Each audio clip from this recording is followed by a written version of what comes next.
कभी सुबह सुबह उठ करके देखना, ब्रह्म मुहूर्त में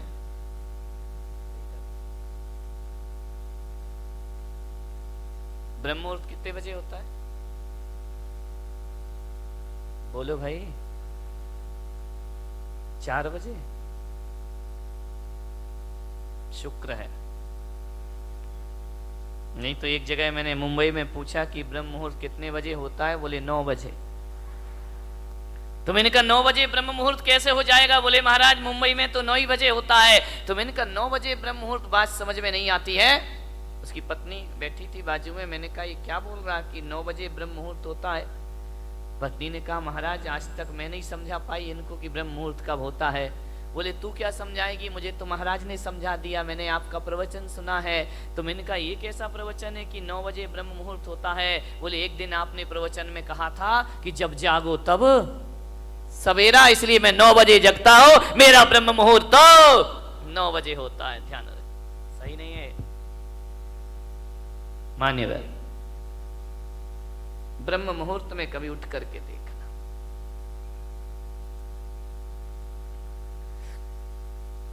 आकाश की तरफ देखोगे, सुबह भी आकाश की लालिमा होती है और सांझ भी आकाश की लालिमा होती है। जब सूरज उगता है तो भी आकाश लाल हो जाता है और जब सूरज डूबता है तो भी आकाश लाल हो जाया करता है। सुबह प्रातः काल पक्षियों का कलरव सुनाई देता है तो सांझ भी कलरव सुनाई देता है। फर्क कितना होता है कि सुबह की लाली उठाने का काम करती है और शाम की लाली सुलाने का काम किया करती है। और सुबह के पक्षियों का कलरव जो हुआ करता है वह घोंसलों को छोड़कर बाहर निकलने का होता है और शाम का जो कलरव होता है वह घर वापस लौटने का कलरव होता है। ध्यान रखें, सुबह सुबह पक्षी चहचहाते हैं, कलरव करते हैं, आकाश में पंख फैलाते हैं। ऐसा लगता है सुबह सुबह उन्हें देखो कि जैसे बड़े महोत्सव में शामिल होने के लिए जा रहे हो। पक्षियों के जीवन में कितना आनंद है, कितना संगीत है। पक्षियों के जीवन में प्रातः काल इतना आनंद हुआ करता है, घोंसले से देखता है आकाश में सूरज आया, उषा काल में पंख फैलाकर आकाश में उड़ जाया करता है, मुक्त आकाश का आनंद लिया करता है। कभी देखना जब हवा का झोंका आता है तो एक वृक्ष कितनी मस्ती में झूमा करता है, कितने आनंद में आनंदित हुआ करता है। देखना कभी जिंदगी में विचार करना, नारियल का पेड़ अपनी मस्ती में झूमा करता है और गुलाब का पौधा अपनी मस्ती में झूम। कितना आनंद है इन वृक्षों में, इन पेड़ पौधों में। कभी देखना पहाड़ से गिरते हुए झरने को, उसके पानी में संगीत है, एक गीत है, एक सुर है। बड़े संगीत के साथ पानी झरना बनकर के धरती पर गिरा करता है, बड़ा आनंद है। कल कल निनाद करती नदी को देखना, कितना आनंद है उस नदी में। अपनी मस्ती में रहती है, अपनी मौज में रहा करती है। चिड़िया आनंदित है, पशु पक्षी आनंदित है। एक गाय का बछड़ा जब दौड़ करके रंभाता हुआ मां के पास आता है, इतना आनंद उस बछड़े में हुआ करता है। मान्यवर, मैं आपसे निवेदन करने जा रहा हूं कि पेड़ पौधे आनंदित हैं, नदी आनंदित है, तालाब आनंदित है, झरने आनंदित है। कितना आनंद है इस संसार में, सुख ही सुख है मेरे भाई। विचार करिए आप, प्रकृति का कण कण आनंद में जी रहा है। आसमान आनंदित है, जब रात होती है ना तो हजारों सितारों को आसमान लेकर धरती पर अपना सौंदर्य का रूप दिखाया करता है। आकाश में चंद्रमा चमका करता है। ध्यान रखिए, ज्यों-ज्यों रात गहरी होती है आकाश का सौंदर्य बढ़ते चला जाता है, बढ़ते चला जाता है। आकाश आनंदित है, धरती आनंदित है, नदियां आनंदित है, पेड़ पौधे आनंद में जी रहे हैं, पशु पक्षियों के जीवन में आनंद है। अफसोस है आदमी के चेहरे पर आनंद दिखाई नहीं दिया। आदमी क्यों निराश है? आदमी क्यों उदास है? आदमी को ऐसा क्या हो गया है? एक चींटी भी जीना चाहती है, एक नासमझ जानवर भी जीना चाहता है, पर आदमी को क्या हो गया? ये मरने के षड्यंत्र रचा करता है, ये मरने की तैयारी किया करता है। आज तक किसी जानवर के मुख से ना सुना होगा कि हे भगवान हमें उठा ले, लेकिन आदमी के मुख से तो कई बार सुना है कि अब इस जिंदगी को जिया नहीं जाता, हे भगवान मुझे इस जीवन से उठा ले, इस जीवन से मुक्ति दे दे। क्या घट जाता है हमारे जीवन में ऐसा? आदमी मृत्यु के षड्यंत्र क्यों रचता है? ये आदमी अपनी ही हत्या करने के लिए तैयार क्यों है? मान्यवर, अपने ही जीवन से लाचार हो गया ये इंसान, अपने आप का दुश्मन बन गया। अभी तो ये सुना था कि दूसरे दुश्मन हुआ करते हैं, हम ही अपनी जिंदगी के दुश्मन खुद बन करके तैयार हो गए हैं। आपने जीवन से अपने आप को खतरा हो गया। कभी आपने सुना किसी भैंस ने आत्महत्या की हो? सुना? कभी विचार किया है? कभी आपको अखबार में पढ़ने को मिला है कि आज एक भैंस ने गुस्से में आके आत्महत्या कर ली है? कोई जानवर आत्महत्या नहीं करता है। किसी भी जानवर को समय से पहले मौत को बुलाते हुए आपने ना देखा होगा। कोई देवता समय से पहले मरने का नहीं सोचा करते हैं। नार की सोच भी ले तो मर नहीं सकते हैं। आदमी को क्या हो जाता है? ये क्यों जीवन से हार गया? थोड़ी सी प्रतिकूलताएं आई और आदमी जिंदगी से हार जाता है। नहीं मेरे, समस्याएं किसके जीवन में नहीं होती हैं? राम के जीवन में समस्या थी, महावीर के जीवन में समस्या थी, कृष्ण के जीवन में समस्याएं थी, जीसस के जीवन में समस्याएं थी, आचार्य शांति सागर के जीवन में समस्याएं थी, आचार्य कुंद कुंद के जीवन में समस्याएं थी। समस्याएं किसके जीवन में नहीं होती है? ऐसा कोई है? समस्याओं से रहित जीवन नहीं होता, ध्यान रखिए। और हकीकत में देखा जाए तो समस्याओं का नाम ही जिंदगी हुआ करता है। आसानी से जिंदगी मिल जाए तो जीने का मजा खत्म हो जाएगा। एक बात बताइए, यदि समस्याएं नहीं हो तो फिर जीने का मजा क्या है? जिंदगी जिंदा दिली का नाम है, मुर्दा दिल क्या खाक जिया करते हैं। ध्यान रखिए, जिंदा दिल बनिए। मान्यवर, दुख इस बात का नहीं है कि आदमी मर जाता है, दुख तो इस बात का है कि जिंदा रहकर भी आदमी जिंदा नहीं रह पाता है। वह मरा मरा सा जीवन जीता है, वह मरे हुए सी जिंदगी जिया करता है। विश्वास पैदा करो अपने आप पर, जिंदगी से हार मत मानिए। जिंदगी मिली है, मालूम है ये मानव का तन मिला है। शास्त्रों में कहा है, ग्रंथों में कहा है, 84 लाख शरीर छोड़े हैं तब जाकर ये मानव का शरीर तुमको प्राप्त हुआ है। 84 लाख योनियों में हमारा जन्म हुआ है। कितने जन्म हम नाली के कीड़े बने होंगे, कितने जन्म पक्षी बने होंगे, कितने जन्म हम कीचड़ में कीड़ों की तरह रेंगे होंगे। हर जन्म में हमने प्रार्थना की होगी ईश्वर से कि हे ईश्वर एक बार मुझे मनुष्य का चोला प्रदान कर दे, हे ईश्वर एक बार मुझे मनुष्य का तन प्रदान कर दे। इसलिए आत्महत्या करने के लिए नहीं, जिंदगी की अंतिम सांस को पूरी ईमानदारी से जीने का प्रयास करिए। अंतिम सांस भी पूरी जिंदा दिली के साथ जिएंगे। क्यों हार जाता है आदमी?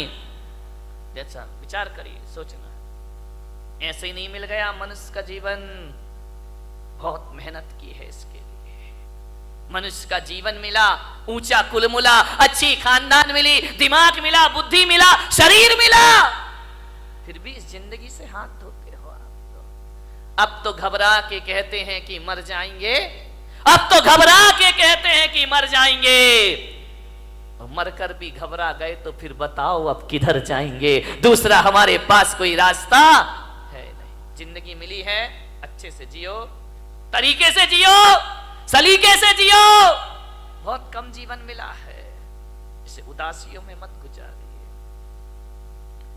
जिंदगी भीख में नहीं मिलती, जिंदगी बढ़ के छीनी जाती है। जिंदगी भीख में नहीं मिलती, जिंदगी बढ़ के छीनी जाती है, अपना हक संग दिल जमाने से छीन पाओ तो कोई बात बने, सर झुकाने से कुछ नहीं होगा, सर उठाओ तो कोई बात बने, पोंछ कर अश्क अपनी आंखों के, मुस्कुराओ तो कोई बात बने, मुस्कुराओ तो कोई बात बने। उदास मत जियो, जिंदगी को पूरे आनंद के साथ जीने का प्रयास करो।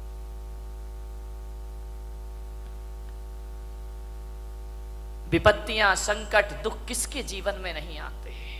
सबके जीवन में आते हैं।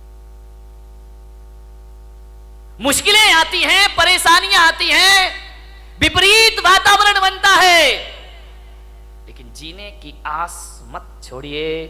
जलजले आते हैं, तूफान आते हैं, उड़ीसा में चक्रवात आता है, गुजरात में भूकंप आता है, हजारों लोग बेघरबार हो जाया करते हैं। लेकिन एक बात ध्यान रखो बारामती वालों, इतने बड़े भीषण आंधी तूफान के बाद, भूकंप के बाद भी जो आदमी जिंदा रहता है वो अपना उजड़ा हुआ आशियाना फिर से बना लिया करता है, वो अपना घर फिर से निर्माण कर लेता। क्या हुआ, जिंदगी कितनी बार छीनेगी, फिर बना सकते हैं। अगर हौसले बुलंद हो तो आंधियों में चिराग जला करते हैं। ध्यान रखिए, आज समस्या है बहुत बड़ी। आदमी अपने जीवन का दुश्मन हो गया है, अपनी ही जिंदगी का दुश्मन हो गया ये इंसान। शहरों में बड़े बड़े व्यापारी आत्महत्या कर रहे हैं, महानगरों में व्यापारी आत्महत्या कर रहे हैं, गांव में किसान आत्महत्या कर रहा है, घरों में किशोर आत्महत्या कर रहे हैं, महिलाएं आत्महत्या कर रही हैं। थोड़ा सा निराशा हुई, थोड़ा सा मन का नहीं हुआ, थोड़ा सा प्रतिकूल वातावरण हुआ और आदमी मरने को तैयार है। और एक बात बताओ, बारामती के लोगों से मेरा निवेदन है, इस पंडाल में ऐसा कोई व्यक्ति बैठा है जिसने आज तक आत्महत्या का विचार ना किया हो? है कोई महान आत्मा? मैं दर्शन करना चाहता हूं। एक बार भी पूरी जिंदगी में मरने का विचार नहीं। महिलाओं तुम्हारी तो जय हो पंचम काल की, ये तो इतनी बार मरती हैं लेकिन एक बार भी नहीं मरती है। विचार करिए, सोचना है आपको। बात बात पर आदमी मरने का सोच लेता है। ऐसा कोई नहीं होगा इस दुनिया में जिसने अपने पूरे जीवन में एक बार मरने का ख्याल भी ना लाया हो। मर नहीं सका वो बात अलग है, लेकिन मरने का ख्याल तो सबके भीतर आ जाता है। थोड़ा सा मन का नहीं हुआ मैं मर। महिलाओं का तो नहीं, यहां की महिलाओं की बात नहीं कर रहा हूं। कौन बोला बंबई वालों की कर रहे हो ना? तुम्हारी तो अभी नहीं, आगे जाके विचार करना है आपको। महिलाएं तो हमेशा थोड़े, इनके दो ही हथियार हैं, ध्यान रखना। या मैं मायके चली जाऊंगी या फिर मैं मर जाऊंगी, आत्महत्या कर लूंगी, सुसाइड कर लूं, मैं नहीं जीऊंगी, तंग आ गई जिंदगी से। महिलाओं से मैं बात बात पे आत्महत्या के विचार मत बनाइए, मरने के विचार मत बनाइए। ध्यान रखिए, विचार करिए आप, बहुत अशुभ विचार है। भगवान महावीर कहते हैं मरने के विचार भाव हिंसा कहलाया करती है, और भाव हिंसा को द्रव्य हिंसा से भी बड़ा पाप माना जाता है। अरे दैहिक हिंसा उतनी खतरनाक नहीं होती है जितनी वैचारिक। इससे बड़ी क्या हत्या, दूसरों की हत्या करना भगवान महावीर ने पाप कहा है। एक इंद्रिय जीव को भी मारना भगवान महावीर ने पाप कहा है। अरे एक बात याद रखना, मेरे महावीर कहा करते हैं अरे दूसरों की हत्या करना पाप है, लेकिन अपने आप की हत्या करना महापाप हुआ करता है। इससे बड़ा दूसरा कोई पाप, तो दूसरों की हत्या करना तो पाप ही है, अपनी करना महापाप हुआ करता है। इसलिए भगवान महावीर ने एक प्यारा सा सूत्र दिया है। भगवान महावीर ने 4 शब्द इस इंसान को दिए हैं। अरे वो 4 शब्द नहीं, 4 वेद हुआ करते हैं, वो 4 आर्य सत्य हुआ करते हैं, वो महावीर के 4 शब्द। ध्यान रखना, इनसे बड़ा ना कोई आगम होता है, ना शास्त्र होता है, ना पुराण होता है। महावीर ने इस दुनिया को केवल 4 शब्द दिए हैं। महावीर ने इतना ही कहा है, इस मानव जीवन को सफल करना है तो 4 सत्य में जियो। वो 4 सत्य हैं, वो 4 वेद है, वो चारों धाम की यात्रा है। वो 4 शब्द इस धरती को दिए, जियो और जीने दो। इससे बड़ा कोई धर्म ग्रंथ नहीं हुआ करता है, इससे बड़ा कोई शास्त्र नहीं हुआ करता है, इससे बड़ा कोई आगम नहीं हुआ करता है। न वेद है, न पुराण है, न कुरान है। 4 शब्द में उन्होंने अपनी पूरी देशना को समाहित कर दिया। 4 शब्द में पूरे दर्शन को रख दिया भगवान महावीर ने। ऐसे दार्शनिक हुए, उन्हें ज्यादा बोलने की जरूरत नहीं पड़ी। भगवान महावीर से पूछा गया कि आप बताइए एक सेंटेंस में धर्म का सार क्या है, तो महावीर ने कहा, जियो और जीने दो। ध्यान रखिए, सारी दुनिया समा गई इसमें, सारे ग्रंथ समा गए इसमें। ध्यान रखना, 11 अंग 14 पूर्व का सार समाया है। ये इतना साधारण अक्षर नहीं है, इतने साधारण शब्द नहीं है कि बैनरों पर लिखवा दिए जाएं, वो हमारी इतिश्री हो जाए। ध्यान रखिए, जियो और जीने दो। भगवान महावीर ने सबसे पहले कहा है जियो, ध्यान रखना, उसके बाद जीने दो। मैंने कहा ऐसा क्यों कहा है, स्वार्थी क्यों बना दिया कि पहले खुद जियो फिर दूसरों को जीने दो। तो महावीर ने कहा ये स्वार्थ नहीं, ये परमार्थ हुआ करता है। अरे जो आदमी खुद जीना नहीं जानता है वो दूसरों को जीवन दान कहां से दे सकता है। पहले खुद जियो, कैसे जीना है। जब खुद ही नहीं जियोगे तो जीने दो कहां से आ जाएगा जीवन में। ध्यान रखिए, बहुत बड़ा शब्द है ये भगवान महावीर का।